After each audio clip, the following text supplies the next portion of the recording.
प्रणाम जी सुंदर साथ जी। आज कीर्तन ग्रंथ के 13वें प्रकरण का मंथन करेंगे। इस प्रकरण में महामती इंद्रावती जी ने सभी सुंदर सात को परम धाम अर्थात चौथे आसमान के धाम स्वरूप लीला का वर्णन करके सभी सुंदर सात को ध्यान चितवनी में डूबने के लिए प्रेरित किया है। महामती जी कह रही हैं, अब हम चले हैं धाम को साथ अपना ले, लिख्या कौल फुरमान में, लिख्या कौल फुरमान में, आए पहुँचाए, आए पहुँचाए। महामती इंद्रावती जी कहती हैं कि कुरान अर्थात उस खुदा के फुरमान अर्थात उसके वादे के एक एक वचन के सत्य होने का समय आ गया। अर्थात यह वह समय है जब खुदा ने स्वयं की पहचान देते हुए स्वयं को ही आखरुल जमा अर्थात इमाम मेहदी रूप में जाहिर कर दिया और वे श्री प्राणनाथ जी के रूप में सभी मोमिनों को उस दिव्य धाम का ज्ञान जाहिर कर रहे हैं। वे कहते हैं, इसलिए इस समय में मैं सभी ब्रह्म मोमिनों के साथ अर्थात सुंदर सात के साथ ध्यान चितवनी में मग्न हो रहा हूँ। अर्थात सुंदर सात जी महामती जी ने सभी सुंदर सात के लिए ध्यान चितवनी में लगने का आदेश दिया है। अतः सुंदर सात जी कुरान के पारा 7 इज़ा समिउ सूरा 6 आयत 36 में स्पष्ट वर्णन है कि क़यामत के दिन खुदा मुर्दों को जगाएगा और उन्हें एक जमा की नमाज पढ़ाकर अर्श-ए अज़ीम में ले जाएगा। लेकिन वे शरीयत के बंदे, शरीयत को मानने वाले मुसलमान इस प्रकार के कुरान में छिपे भेदों को नहीं समझ रहे हैं, क्योंकि कुरान में ही स्पष्ट लिखा है, कुरान के 18वें सिपारे में स्पष्ट वर्णन है कि कुरान के सभी अर्थ बातनी होंगे, लेकिन इन रहस्यों को ना जानने वाले सभी मुसलमान कुरान के जाहिरी अर्थों को लेकर भ्रमित होते हैं अर्थात भटकते हैं। लेकिन इल्मे लदुन्नी के प्रकाश को पाकर, इस तारतम ज्ञान को पाकर सभी संशय रहित हो जाएंगे और इस इल्मे लदुन्नी से जानने पर शरीर रूपी कब्र में मुर्दा पड़ी आत्मा ही सोई हुई आत्मा है, जिसे इमाम मेहदी अपने तारतम ज्ञान इल्मे लदुन्नी से जागृत कर रहे हैं।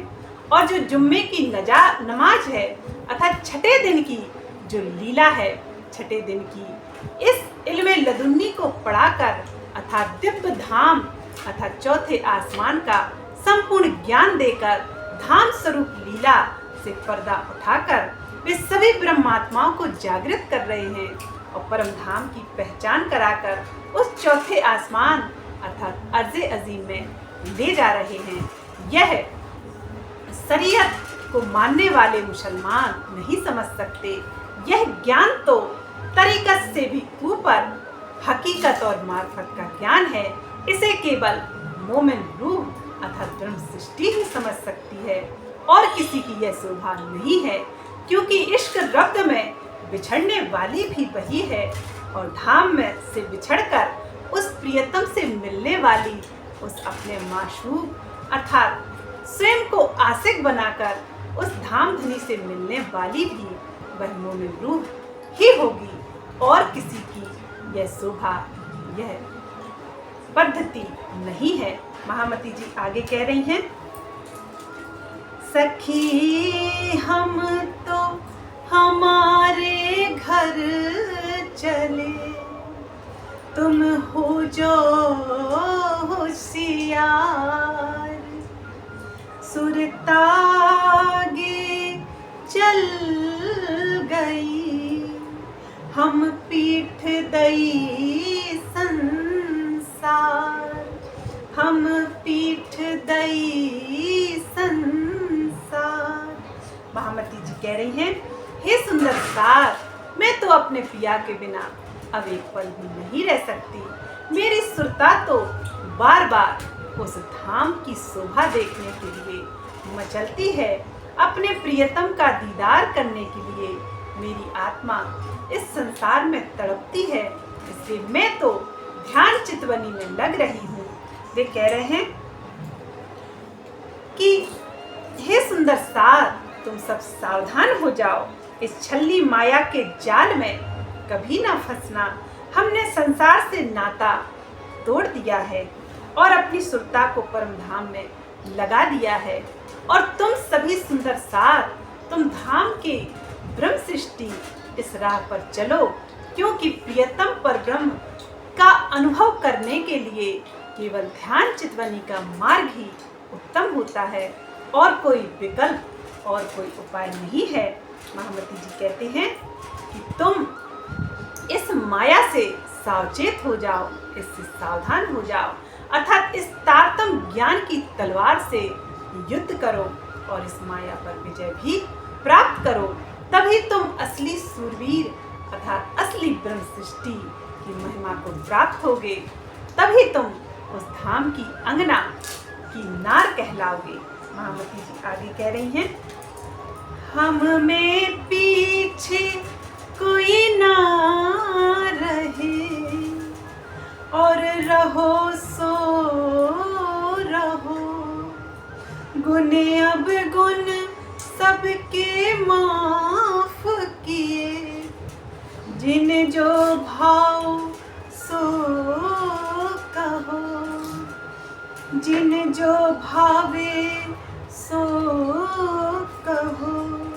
महामती जी कहते हैं कि मुझे आशा है कि हम में अर्थात ब्रह्म सृष्टियों में कोई भी सुंदर सार प्रेममय चितवनी की राह से पीछे कदम नहीं हटाएगा, क्योंकि यह समय तो धाम धनी से मिलने का है। यह समय तो आखिर के वचनों को आत्मसात करने का है, क्योंकि यह समय ना तो कभी आया था ना कभी आएगा। क्योंकि धाम धनी की इस दिव्य वाणी में वे वचन हैं जो धाम से संबंधित हैं। परात्म की रूह, परात्म का प्रतिबिंब कही जाने वाली इस आत्मा की असली रूह की पहचान देते हैं। ऐसा समय, ऐसी तारतम्य ज्ञान का प्रकाश कभी आने वाला नहीं है। वे कहते हैं कि सुंदर सार यदि वास्तव में होगा, वह तो ध्यान चितवनी की राह से अपने कदम पीछे नहीं हटाएगा। और यदि आलस और प्रमाद के कारण कोई सुंदर सार इससे पीछे रह भी जाए, तो इससे अधिक मैं अब क्या कहूँ कि मैंने अब सभी के गुणों और अवगुणों को माफ कर दिया। अर्थात मैंने सभी सुंदर सार के पाप पुण्य के जो बंधन थे मैंने समाप्त कर दिए। अब तो सुंदर सार को जो अच्छा लगे वह करे, क्योंकि मैंने तो संशय रहित ज्ञान सभी सुंदर सार को देने का पूर्ण प्रयास किया और सभी की। महामती जी आगे कह रही हैं, अब हम रहो न जाबही, मूल मिलावे बिन, हृदय चढ़ चढ़ आवही, संसार लगत अगिन, संसार लगत अगिन। महामती जी कह रही हैं कि मेरी आत्मा मेरे उस निज घर अर्थात मूल मिलावे के बिना इस संसार में एक पल भी रहना नहीं चाहती है। मेरी आत्मा के हृदय में धाम धनी के उन 25 पक्ष वाले परम धाम और धाम धनी के नूरी चरण मेरी आत्मा के धाम हृदय में बार बार आ रहे हैं। अर्थात मैं तो इस संसार से मुक्त होकर धाम धनी की शोभा में डूबने जा रही हूँ, क्योंकि मैं अपने प्रियतम के बिना अब एक क्षण भी इस संसार में नहीं रहना चाहती हूँ। और इस नश्वर संसार के सुख मुझे अग्नि के समान जलाते हैं और इस संसार के आशाएं, तृष्णाएं, झूठे रिश्ते नाते,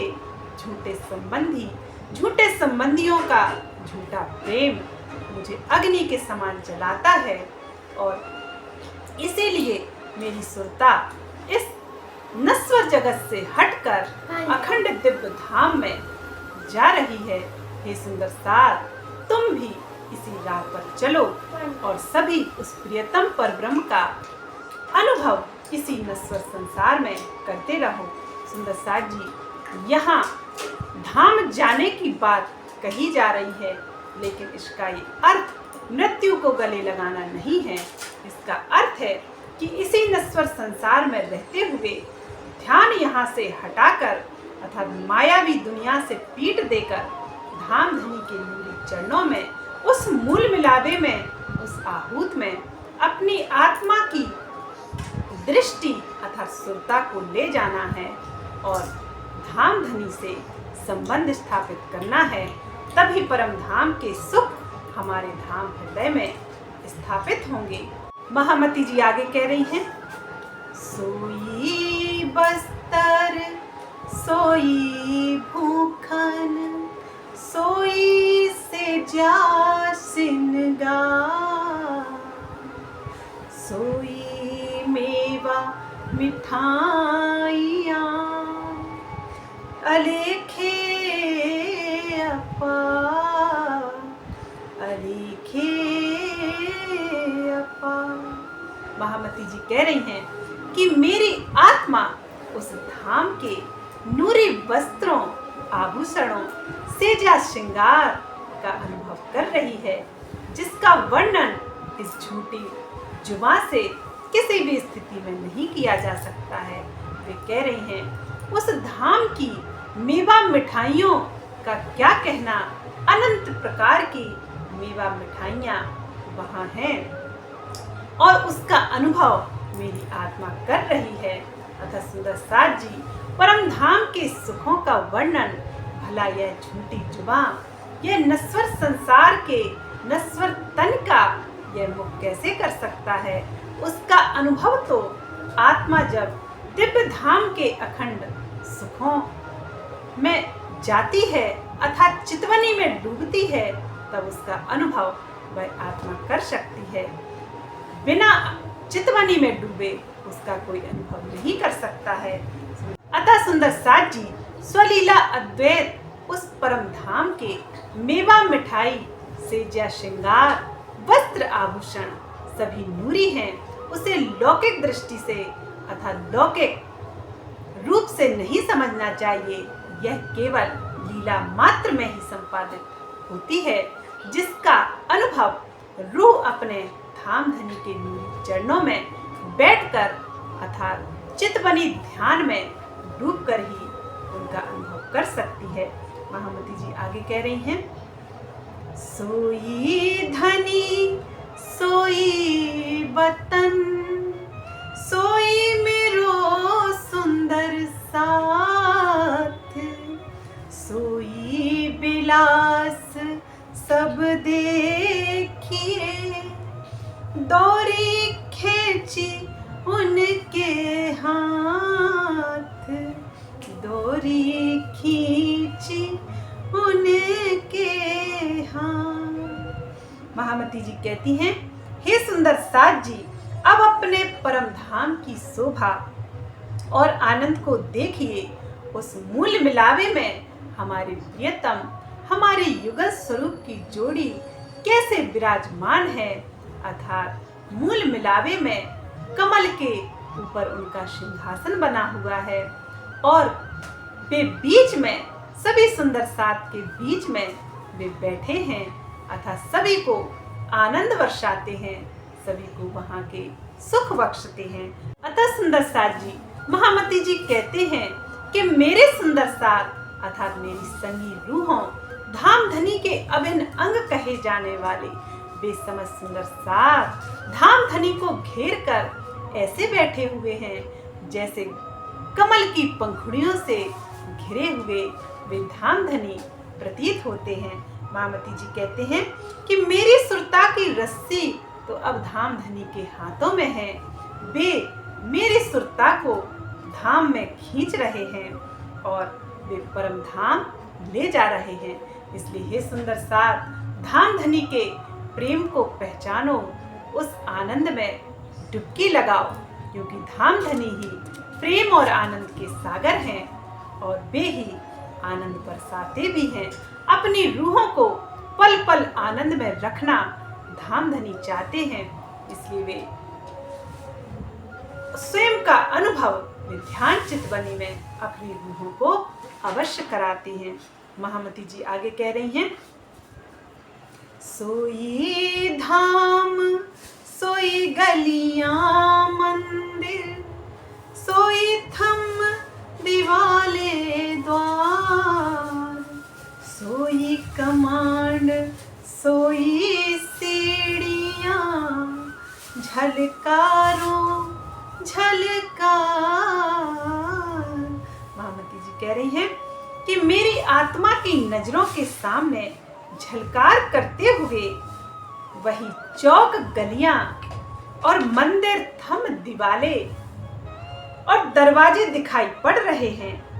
झिलमिलाते हुए कपाटों और सीढ़ियों की शोभा अति मनोहारी है, अर्थात आत्मा को तृप्त करने वाली उस धाम की शोभा है।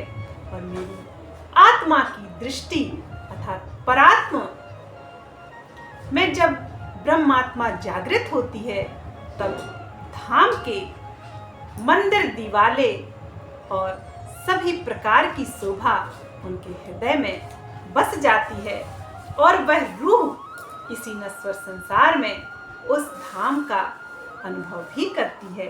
महामती जी आगे कह रही हैं, सोई मोहल सोई मालिए, सोई छज्जे रोशन, सोई मिलावे साथ के, सोई बोले मीठे वचन, सोई बोले मीठे वचन। महामती जी कह रही हैं कि परम धाम के नूर से प्रकाशित वही महल, उनकी मंजिलें हमें जगमगाते हुए छज्जे दिखाई पड़ रहे हैं। सुंदर साथ के बीच में होने वाली हास विलास की लीला भी मेरी आत्मा को अनुभव हो रही है, अर्थात अमृतमय वचन मीठी बातों से हृदय तृप्त हो रहा है। तथा सुंदर साथ जी प्रियतम के मीठे वचन और सभी सुंदर साथ की मीठी मीठी बातों से यह आत्मा तृप्त होती है, अर्थात यह तो तभी संभव है जब धाम धनी के उस नूरी मूल मिलावे में सुरता द्वारा जाया जाए और ध्यान चितवनी लगाई जाए, तभी इस माया के प्रपंच और माया के छल से ब्रह्मात्मा बच सकती है और कोई दूसरा उपाय या विकल्प नहीं है। महामती जी आगे कह रही हैं, सोई झरों के धाम के, जित झाकत हम तुम, सो क्यों ना देखो नजरों बुलाइया कसम, बुलाइया कसम। हे महामती जी कहती हैं, हे सुंदर साथ, हमारे प्रियतम उस धाम में तुम्हें बुला रहे हैं जहाँ झरोकों में से हम सभी सुंदर साथ झांकते हैं और वनों की शोभा का आनंद अपने मूल मिलावे अर्थात अपने रंग महल से ले लेते हैं और धाम धनी के अखंड सुखों का आनंद हम उस धाम में लेते हैं। महामती जी कहते हैं कि आपको धनी बुला रहे हैं, अर्थात ब्रह्मवाणी अर्थात कुरान में जो फुरमान संदेश दिए हैं वे हम सभी ब्रह्मात्माओं के लिए हैं। वेद और कतैब में जितनी भी साक्षियां ब्रह्म और ब्रह्म सृष्टि से संबंधित हैं वे धामधनी ने अपने हुक्म द्वारा अपनी ब्रह्म सृष्टि को जागृत करने के लिए ही तो भेजे हैं, और संदेश वाहक के रूप में जो कुरान मोहम्मद साहब लाए और जो गीता श्री कृष्ण के द्वारा भेजी गई, वे सब मोमिनों के लिए है। और उस धाम का वर्णन वे धामधनी संकेतों में वेद कतैव पक्षों, वेद कतैव ग्रंथों में करते हैं, क्योंकि वे चाहते हैं कि मेरी आत्मा उस नश्वर संसार में मुझे भूल ना जाए और इन वचनों पर ईमान लाकर धर्म ग्रंथों के भेद को जानकर वह दृढ़ हो जाए और स्वयं को वह ब्रह्म सृष्टि समझे और मुझ प्रियतम को, मुझ एक परमात्मा को अपना स्वामी समझे। यही उनका मुख्य उद्देश्य है। इसीलिए उन्होंने वेद कतैव ग्रंथों में साक्षियों के रूप में फुरमान अर्थात अपनी सृष्टियों को संदेश मैसेज भेजा है। महामती जी आगे कह रही हैं, सोई खेलना सोई हंसना सोई रस रंग के मिलाप, जो होवे इन साथ का सो याद करो अपना आप, सो याद करो अपना आप। महामती जी कहती हैं कि जो परम धाम के सुंदर साथ हैं अर्थात उस प्रियतम परब्रह्म की अर्धांगिनी उनके अभिन्न अंग हैं, वे स्वयं की लीलाओं को याद करें, कैसे वे धामधनी के साथ हंस हंस कर बातें किया करती थीं और सभी सुंदर साथ से मीठे मीठे स्वरों में अपने धामधनी के गुणों का बखान किया करती थीं और कैसे वे आपस में प्रेम पूर्वक मिलती थीं।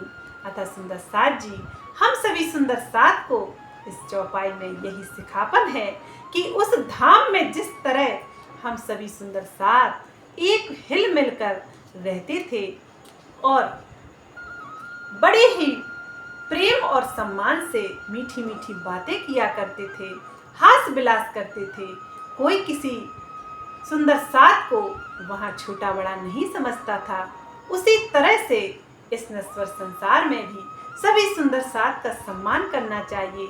सभी सुंदर साथ को, साथ का अर्थ है समान, जो समान हो अर्थात मित्र हो, जो साथ हो, उसे ही सुंदर साथ कहा जाता है। यदि कोई सुंदर साथ किसी को स्वयं से नीचा समझता है, ज्ञान में, सेवा में, समर्पण में, चितवनी में, और स्वयं को बहुत महान समझता है, तो ऐसे सुंदर साथ भला साथ कैसे कहे जा सकते हैं। साथ का अर्थ तो अभी मैंने स्पष्ट कर ही दिया है, जो एक समान हो वही सुंदर साथ हैं। इसलिए महामती जी कह रही हैं कि इस संसार में भी सुंदर साथ का सम्मान करो और किसी को भी अपशब्द नहीं बोलना चाहिए। महामती जी श्री मुखमाणी में कहती हैं, मेरे मीठे बोले साथ जी हुआ तुम्हारा काम। हे सुंदर साथ जी, बस इस वाणी से मीठा बोलना सीख जाओ, जितनी ज़रूरत हो उतना बोलो और अपनी वाणी से ही रस घोलो, अपने सुंदर साथ के बीच प्रेम कायम करो, तभी तो हम सुंदर साथ कहलाएंगे। अतः सुंदर साथ जी, महामती जी यही समझाते हैं कि जब तक सभी सुंदर साथ एक नहीं होंगे तो उस प्रियतम परब्रह्म, उस खुदा को एक भला कैसे कर देंगे, जिसे सभी धर्म के लोग अनेक अनेक नामों से जानते हैं। सुंदर साथ जी, यह प्रकरण थोड़ा बड़ा है, इसका मंथन हम कल करेंगे। बोलिए श्री प्राणनाथ प्यारे की जय। प्रेम प्रणाम जी सुंदर साथ जी।